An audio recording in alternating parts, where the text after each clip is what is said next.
Voilà, mesdames et messieurs, fidèles internautes de Diane W, la Suprême Télévision, amis de Facebook, tout le monde qui est en direct de ces directs, je vous aime beaucoup, vous le savez, je suis dans le Sud Kivu, à l'est de la République démocratique du Congo, juste pour chercher pour vous, récolter pour vous quelques informations de cette partie du pays, surtout par rapport à l'insécurité à l'est de la République démocratique du Congo, qui reste depuis les décennies un problème criant pour les Congolais. Alors, par rapport à cette question de l'insécurité, nous avons choisi de recevoir pour vous aujourd'hui le ministre provincial de l'Intérieur de Sud Kivu.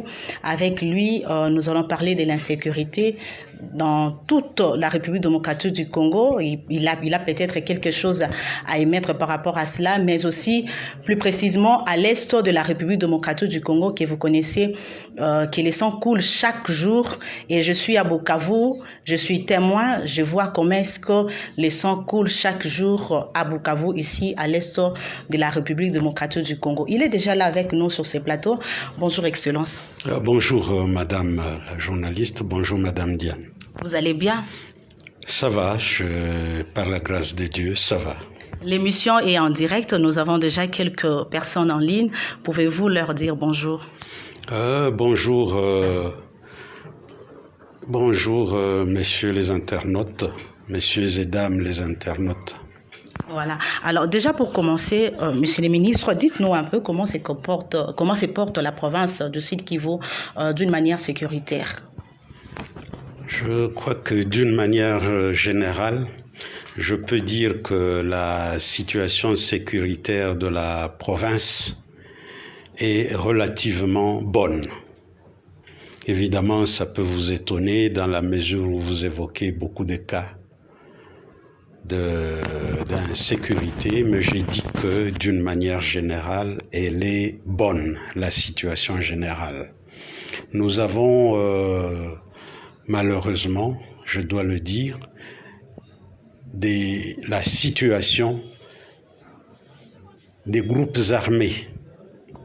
Nous avons l'effervescence des groupes armés au niveau des territoires de Fizi, d'Ouvira et de Mwenga du côté des Hauts-Plateaux, tout comme du côté sud, du côté de Calais, mais ailleurs, c'est relativement calme. Et ce qui se passe du côté de ces hauts plateaux, du sud-sud, tout comme du nord, je crois que nous pouvons lier ça au fait que ça a beaucoup de causes. Il y a la guerre qui a commencé en 96 et qui a laissé beaucoup de déchets, qui a laissé beaucoup d'éléments armés, beaucoup d'armes. Vous avez des anciens FDLR, aujourd'hui on les appelle CNRD. Ils sont nombreux qui sont restés là avec leurs armes et ils ne laissent pas toujours la population tranquille. Évidemment, depuis lors, ils se sont ralliés à quelques compatriotes où ils ont aidé à former des groupes armés nationaux et donc il y a l'activisme de ces différents groupes armés, tant nationaux qu'étrangers, qui gênent vraiment la population, qui font que il y a beaucoup de populations qui sont déplacées et qui se retrouvent groupées. Ils vivent dans des camps des déplacés à l'intérieur du pays. Ils ne savent plus se livrer à leurs activités, qui d'élevage, qui d'agriculture, et qui les faisaient vivre à l'époque. Donc nous avons un peu cette ambiance. Alors évidemment, dans un coin où il y a beaucoup d'armes qui circulent, vous imaginez bien, il y a de temps à autre, pas chaque jour comme vous avez semblé l'affirmer, mais de temps à autre, vous apprenez qu'on a tué quelqu'un, il y a un corps qu'on a retrouvé à tel endroit. Évidemment, ça aussi, je dois vous dire que ce n'est pas toujours lié à ce que l'on appelle insécurité. Il y a des cas de règlement de compte que vous ne pouvez pas empêcher, même dans les pays les plus sécurisés du monde. Quand quelqu'un veut tuer un autre et qu'il l'attaque à la maison pour un problème d'ordre passionnel ou un problème d'ordre purement matériel, vous ne savez pas empêcher ça, et il nous arrive d'en connaître ici. C'est comme ce cas que je venais d'évoquer de ce commerçant, négociant d'or qui achète l'or en plein quartier sans disposition particulière. Il s'est fait attaquer cet avant-midi vers 9h. Il y a eu des blessés. Heureusement, il n'y a pas eu mort d'homme, mais il y a eu des blessés. Et c'est des situations que nous déplorons par moment et que nous regrettons. Nous essayons de prendre des dispositions, mais comme je le dis aussi souvent, il est impossible de sécuriser chaque citoyen. Et c'est pour ça que quand vous passez dans des villes comme Anvers, où le diamant, c'est la ville du diamant, vous trouvez que tous les acheteurs des diamants se sont concentrés à un même endroit pour que l'État puisse les sécuriser à cet endroit-là. Mais ici, chez nous, chacun le fait là où il est et ça ne nous facilite pas la tâche comme l'État. L'État ne peut pas trouver un policier à mettre à côté de chaque citoyen. Voilà. Alors, beaucoup de provinces se plaignent de la non-rétrocession qui empêche les entités territoriales à bien fonctionner. Connaissez-vous aussi ce même problème ici dans le Sud Kivu? Oh là là, c'est un problème sérieux ici chez nous. Et cela fait que tant l'Assemblée provinciale que l'exécutif provincial, nous connaissons des problèmes inouïs. Nous connaissons même des problèmes de paiement, de rémunération. Nous connaissons des problèmes de fonctionnement. Les frais de fonctionnement ne sont plus payés au ministère régulièrement et il n'y a pas de carburant, il n'y a pas. Nous vivons comme ça. Donc le problème de rétrocession est un problème général et évidemment, il est venu se compliquer davantage avec Covid, puisque même les recettes que nous réunissions localement, elles ont sensiblement diminué dans la mesure où le contact avec l'extérieur, l'entrée des camions, les importations des marchandises, les exportations ont beaucoup baissé. Elles ont sensiblement baissé et les recettes qui allaient avec, évidemment. Donc le problème de rétrocession est réel, c'est une réalité et nous espérons vraiment que nous allons nous tirer d'affaire assez rapidement. Et comme le président de la République l'a dit, il a promis que le nécessaire sera fait dès que possible. Notre espoir est très grand, puisque sans cela, nous sommes en train de voir les 5 années du mandat du gouvernement provincial se passer sans action d'envergure. Mais hier, le budget a été voté, a été adopté. Il est adopté, il a été... il a été envoyé au niveau de la commission ECOFIN. Hein? Il sera voté les jours à venir. Mais bon, nous avions déjà un budget, mais un budget qui n'a pas été exécuté. Et on n'a même pas atteint 40% si j'ai bonne mémoire. Et donc, le budget, ce sont des... Qu'après que vous ayez espéré réussir 100%, que vous ne réunissiez que 40% ou que vous ne réunissiez que 60%. Et pour ce qui nous concerne, je vous le dis, j'ai cru comprendre que les réalisations, le taux de réalisation, s'est situé autour de 40%.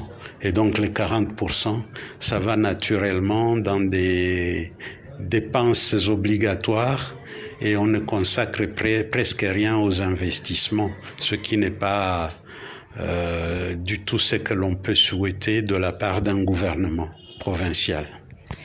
L'insécurité dans cette partie de la République démocratique du Congo, Excellence, vous êtes sans ignorer que cela fait la une toujours dans des médias nationaux qu'internationaux.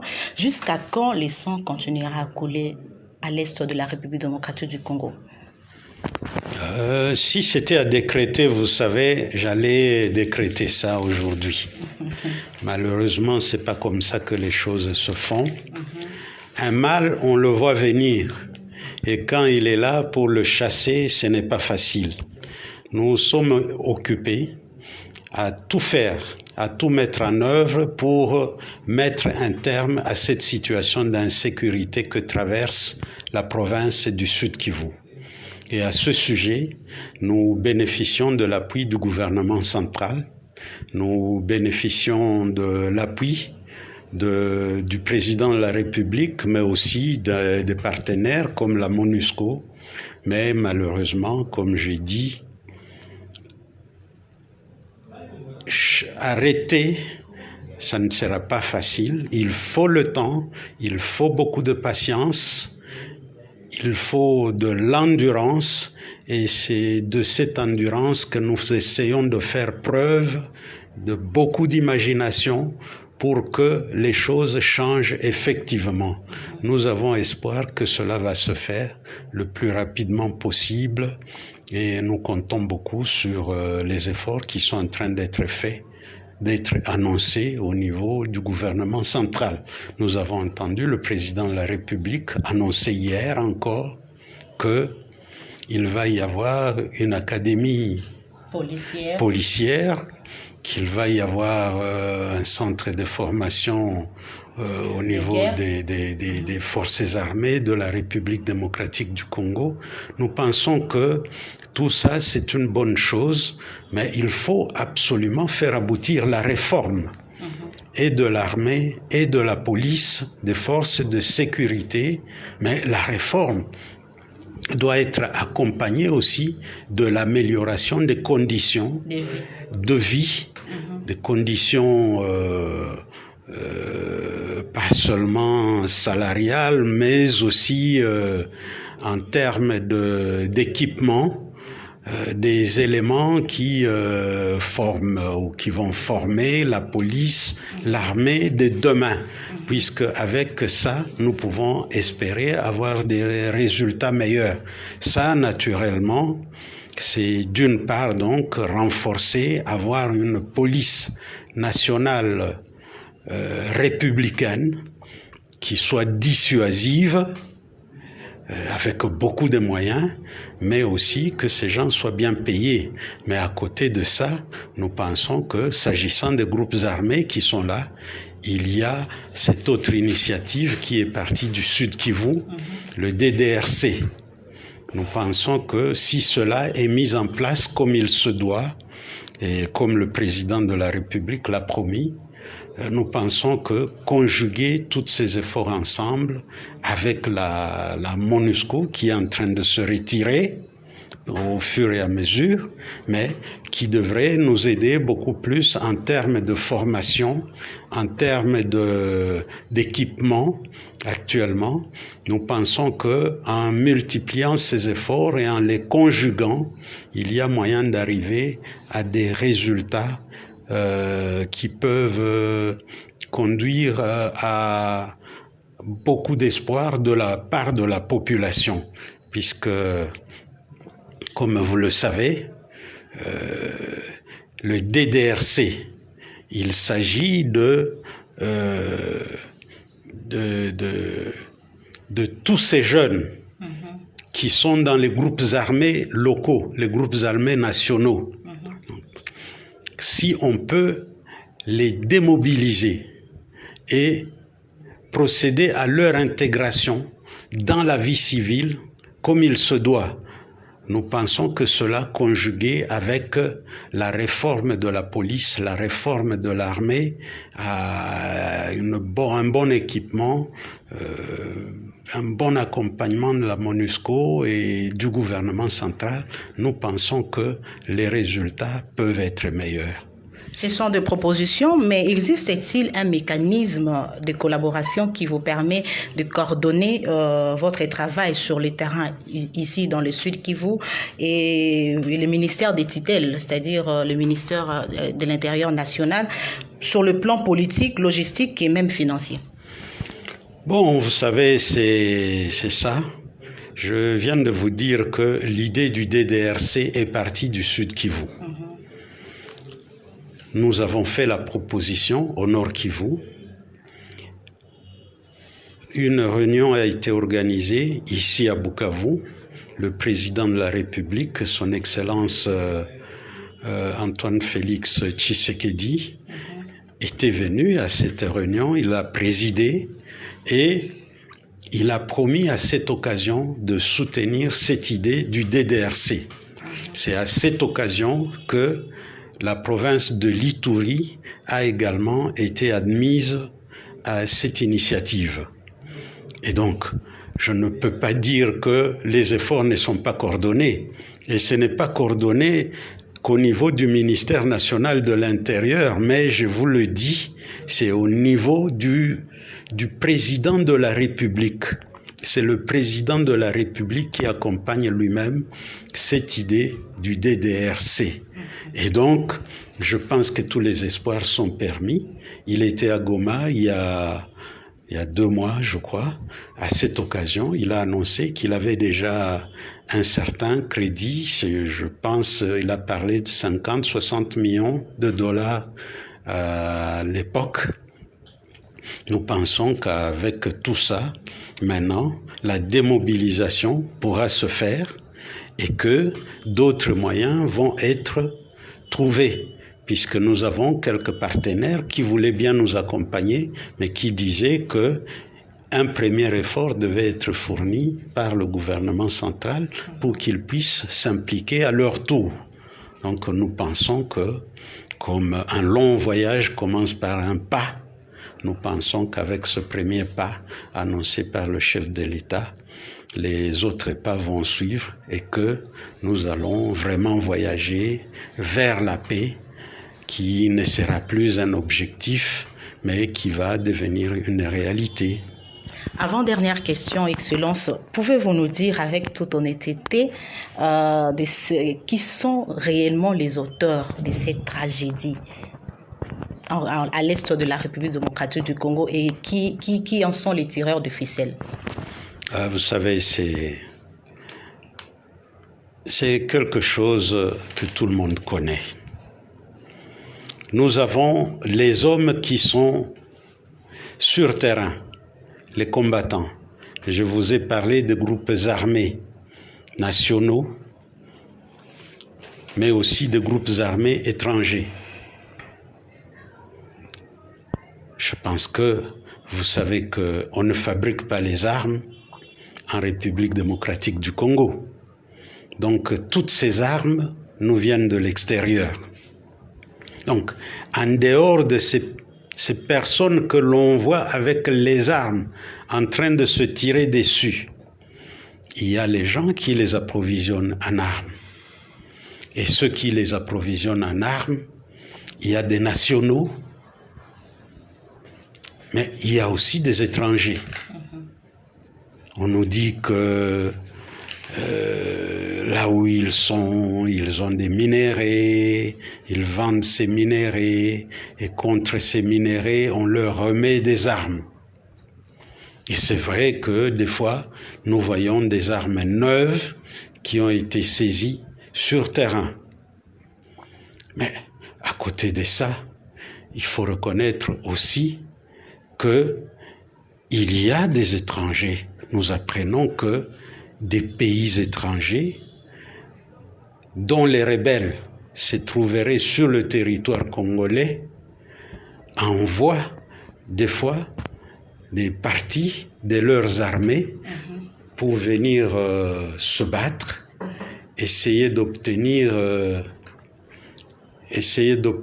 que des attaques ne partent pas de chez nous. Et donc, effectivement, il y a encore là aussi des facteurs qui viennent de l'extérieur. Mais nous avons aussi des tireurs de ficelles au niveau national. Ils sont tant dans nos villes ici qu'au niveau de la capitale à Kinshasa. C'est eux qui donnent les ordres et vous pouvez négocier ici, mais vous voyez quand vous êtes en train de discuter avec les gens, ils disparaissent pendant un temps, c'est pour aller appeler les donneurs d'ordre et obtenir d'eux l'autorisation s'ils peuvent signer ou non. Donc ça, c'est des choses que nous ne pouvons pas nous cacher. Il y a des tireurs de ficelles. Et nous pensons qu'il appartient au gouvernement, au niveau central, de prendre l'option pour que, au niveau des services, soient dénoncés ces intéressés et qu'ils soient mis hors d'état de nuire. Est-ce que le ministère de l'Intérieur provincial dénonce ces tireurs de ficelles déjà? Ils sont connus et je pense que vous n'allez pas me demander de donner les noms ici. Nous essayons de communiquer les noms à qui de droit. Oui, ça c'est très clair. Le gouvernement provincial, les services provinciaux, qu'il s'agisse de l'ANER, qu'il s'agisse de la police, qu'il s'agisse de l'armée, nous ne pouvons pas ne pas dénoncer des cas comme ça. Nangina pozo question na lingala mokonzi balobaka que bandeko ya Sud Kivu to bandeko ya Est bango moko bazali à la base ya insécurité na ngambo boye ya mboka na biso Congo. Bon, na kanisi eja eloko tokobomba te eyebani.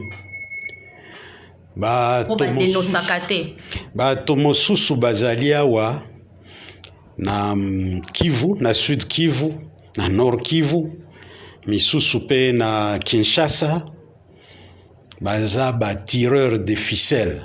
Bango bato ba pesaka ba ordre, bango bato ba sombaka ba arme. Alors eloko eza wana kosenga ngate na banda koloba bakombo ya bato awa. Biso na niveau ya gouvernement provincial, na niveau ya ba services provinciaux, tout ça la ba rapport acquis de droit et sengeli ba acquis de droit ba joa ba disposition pour bato wana ba mettre bango en état tel qu'ils ne peuvent pas nuire. Il faut les neutraliser, il faut les arrêter, il faut tout faire pour que makambo wana ici là, puisque si vous cherchez la solution ici, alors que les causes, les tireurs de ficelles sont loin, vous n'allez pas résoudre tous les problèmes. Il y a une partie ici et nous nous en occupons, mais pour ceux qui sont en dehors d'ici, nous avons la conviction que c'est au niveau national que les choses doivent être traitées. Donc, notre rôle... On comprend bien, au niveau du gouvernorat central, ne bazo la lisamakambo, bazo kobomba ba tireur de ficelle wana. Eza na lobby boyete, na lobby te que eza makambo ya kolalisa. Na lobby que eza makambo, on ne peut pas s'y attaquer non plus n'importe comment. Il faut ba disposition ezouama na niveau ya Kinshasa. Ce sont des gens qui ont une capacité de nuisance. Alors yo kobanda kolobaka na radio boye, obandi koloba na télévision, puisque yo za ministre na niveau ya Kisasa, to na niveau ya province, et kobende la yo makambo. Je crois que to pesi ba rapport na yebi que ba disposition eza en train d'être prise au niveau de Kinshasa, ba disposition ezozwa makuna kala mingi te, espoir na biso eza que solution ekomonana. gouvernement na biso ezala provincial ezala central kolakana kolaka mettons que alors que population kokufa mais nous avons vu le député si je me permets de citer son nom Patrick Monyomo a lancé une stratégie de la récolte d'armes, la campagne de la récolte d'armes en échange d'une somme. Alors est-ce que cela peut résoudre le problème selon vous bato toyebi bato mabe bayekotika ba armes na bango et ko résoudre un problème par rapport à cette insécurité? Nakanisi na yebisio clairement que solution est à mon côté. Solution, il faut to conjuguer ba solution ebele. Solution wana biso pe to sala kangwawa. To zwaka ba arme mike peut-être biso to sala ka médiatisation monene neti honorable te. Mais to zwaka leur mususu une arme, 2 armes, 3 armes. Peut te retirer en haut de la circulation. Puisque une arme de retirer, c'est déjà des vies sauvées. Donc, tu as encouragé solution Anna. Tozo salango même si, comme je vous le dis, tozo n'a pas problème à moyen pour le moment. Mais tozo insister sur cet autre aspect. Il y a des DRC. Tozo lobapé armé na biso. Ezala makasi, ezala davantage motivé. To combiner ba effort wana nyonso appui ya MONUSCO, toti nyonso ensemble wana nakanisi tokozwa résultat. Mais ba effort ya honorable eza ya ko apprécier, to apprécier yango, pe to il faut to accompagner ye ndenge moko ndenge biso tozo sala yango on a Sud Kivu. Alors, comment est-ce que vous faites pour réinsérer bato bayaka koya kotika ba arme wana na société? Bosala ndenge ni pona bo réinsérer bango. Pour le moment, ba tango bazozela na famille. Ba mosusu komona lobi na yo a lembi na ye puisque effectivement bitumba ici lembisi mingi na kati na bango. Komona lobi alingia banda na ye kosala misala lokola batu mosusu. Ake kofanda na ye makambo ya bilanga mosusu alobi ako sala recherche na ye ya or ndenge bato mosusu basalaka me alingi azala lisusu na ba groupe armé te surtout que bayebi toyebisaka bango pe que suka kala mingi te d'ailleurs il est question armée et imposée paix et là ça va se faire par la force et kosala mapa pona ba oyo bakozala basala ki résistance pona ko se rendre. Donc réinsertion na bango et salamaka de façon volontaire comme ça. Yango tozo insister pour que la présidence et la République mokonzi asala tout bati a ba moyens ensemble pour que ba pesa bato wana mwa mbongo pour que basala ba activité oyo organisée, ba activité dont ils peuvent survivre. Oui. Voilà, je ne sais pas s'il y a quelques questions de nos téléspectateurs. Il y a quelqu'un qui vous salue, Erasme Kazimbe. Bonjour, salutations à mon grand frère pour moi. Voilà, je ne sais pas si vous le connaissez, Excellence. Oui, je le connais, c'est un compatriote qui vit à Mons, en Belgique aussi. Ouais. Oui, je le connais bien, je le salue aussi et le remercie pour l'encouragement. Voilà. Merci beaucoup, Excellence. Très bientôt, les fêtes. Qu'est-ce que vous promettez à la population qui vous sienne par rapport à l'insécurité? Est-ce qu'ils vont vivre, ils vont fêter tranquillement à cette période de festivité? Vous savez, notre action ici, c'est une action de tous les jours. Nous essayons de nous battre pour que les populations vivent calmement tous les jours. Mais ce que je peux dire, c'est que de façon particulière, pour ces derniers jours de l'année et le début de l'année prochaine, des dispositions particulières sont prises pour multiplier les patrouilles de la police et de l'armée tant dans la ville de Bukavu que dans les autres villes, Kamituga, Uvira, Baraka, mais également dans les milieux ruraux. Des dispositions ont été prises et des moyens réunis pour que la sécurité soit meilleure pendant ces jours-ci. Une dernière question par rapport à la situation des Minembwe qui a fait couler d'encre et salive en République démocratique du Congo. Dites-nous un peu, au jour d'aujourd'hui, quelle est la situation de cette affaire Minembwe? Je crois que la situation de Minembwe est plus ou moins calme, comme j'ai dit. Les gens cohabitent, les gens sont là, ils vivent ensemble. Nous avons demandé que les gens se tolèrent mutuellement. Et nous pensons que nous pouvons dire que, d'une manière générale, nous avons été compris. Le président de la République a insisté. Et je pense que tout le monde attend la commission que le président de la République a promise. Et nous espérons qu'elle ne va plus tarder à venir pour qu'elle puisse faire le point, qu'elle puisse dire exactement, répondre aux attentes de la population, aux différentes questions qui se posaient. Mais notre souhait est que la population puisse coexister comme elle a coexisté avant. Mais vous savez que c'est difficile parce que la population n'arrive pas à accepter que Minembwe, les gens de Minembwe disent que ce sont des Rwandais. Je ne vais pas engager encore cette discussion ici, mais vous le savez. Je crois que c'est ce que j'ai dit. Il y a les gens et les gens. Vous savez, nous avons vécu ici à Bukavu. Il y a eu la guerre en 64, moi que vous voyez. Nous avions fui la guerre vers le Rwanda. Il y a eu la guerre en 67, la guerre de Jean Shikram. Certains ont fui vers le Rwanda.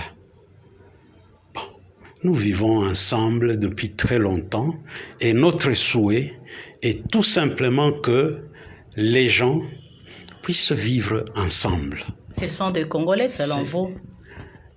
Je crois savoir que c'est une question qui est tranchée depuis.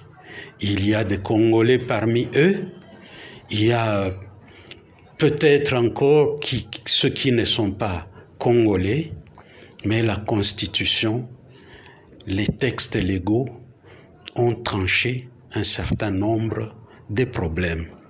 Et je pense que ceux qui connaissent leur situation exacte, ils devraient tout simplement comprendre comment ils doivent vivre avec les autres. La nationalité ne s'arrache pas par la force. Il faut y aller en respectant les textes légaux. Et je crois qu'il y a des Pakistanais qui vivent ici. Il y a des Belges qui vivent ici, des Français, il y a des Indiens, il y a des gens de partout.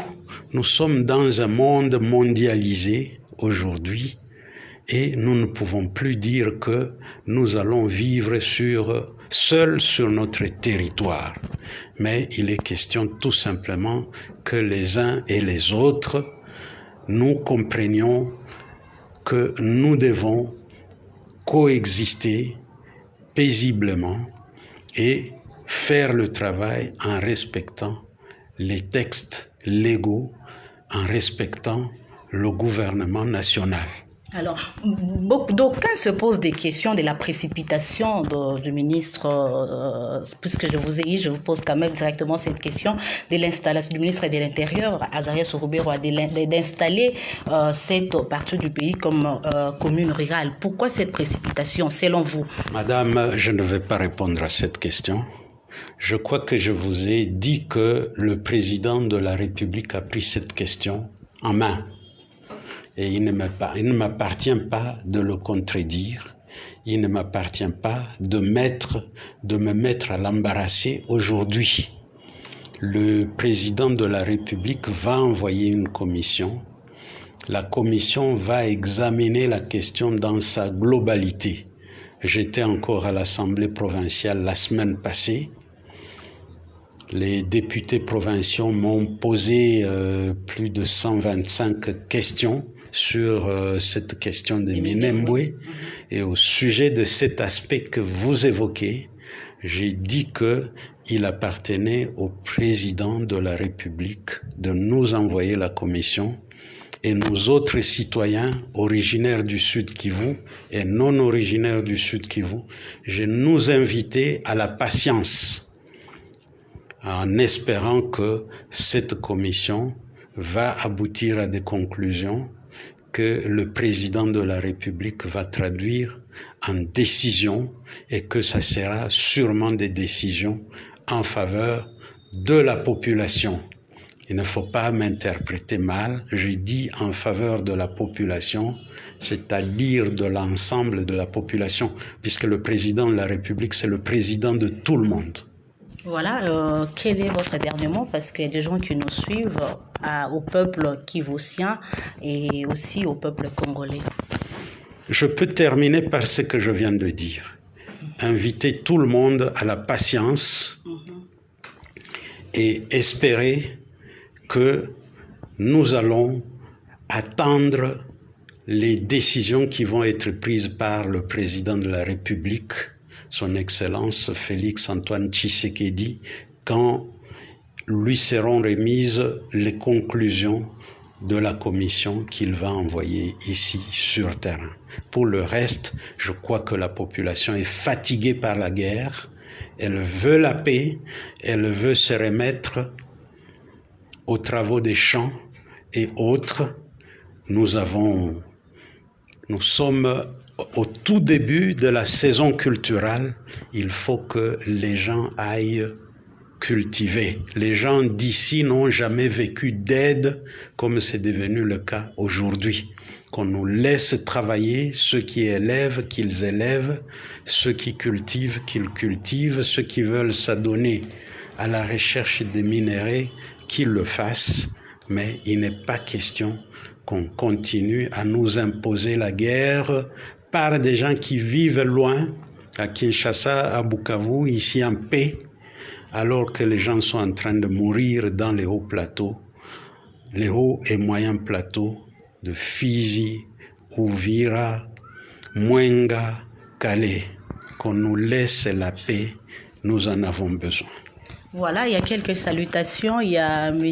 Batou Benga depuis Anvers qui vous salue. Il dit mes salutations mon frère Loabandi, c'est Batou depuis Anvers. Merci beaucoup. Et toutes mes salutations M. Batou.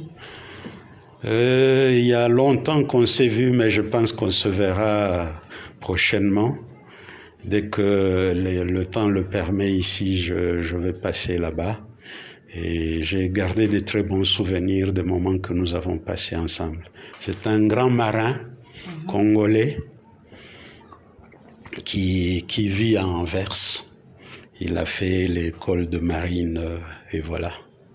C'est un ami. Voilà, merci à vous, Excellence. Merci beaucoup. C'est vraiment moi qui vous remercie. Vous voyez tout ce que vous avez encore pu agiter. Merci beaucoup. Et c'était un plaisir. C'est partagé. Merci beaucoup, mesdames et messieurs, d'avoir suivi cette émission. Si vous avez suivi cette émission en cours, allez-y directement à YouTube, à Diane W, la Suprême Télévision. Vous allez suivre l'intégralité de cette question ou bien de cette émission. Nous recevions le ministre de l'Intérieur de la province du Sud Kivu, M. Loabanzi. Avec lui, nous parlions de l'insécurité ou de la sécurité dans cette partie de la République démocratique du Congo, mais aussi sur l'affaire Minembwe. Il a essayé de répondre à quelques questions par rapport à notre questionnaire. Merci beaucoup et je vous aime beaucoup. Merci à tout le monde. Merci Nico. Merci, vous étiez nombreux. Merci prophète Timothée. Je ne sais pas s'il y a encore des questions. Merci arrobase. Merci. Voilà. Merci et à la prochaine. Au revoir. Merci.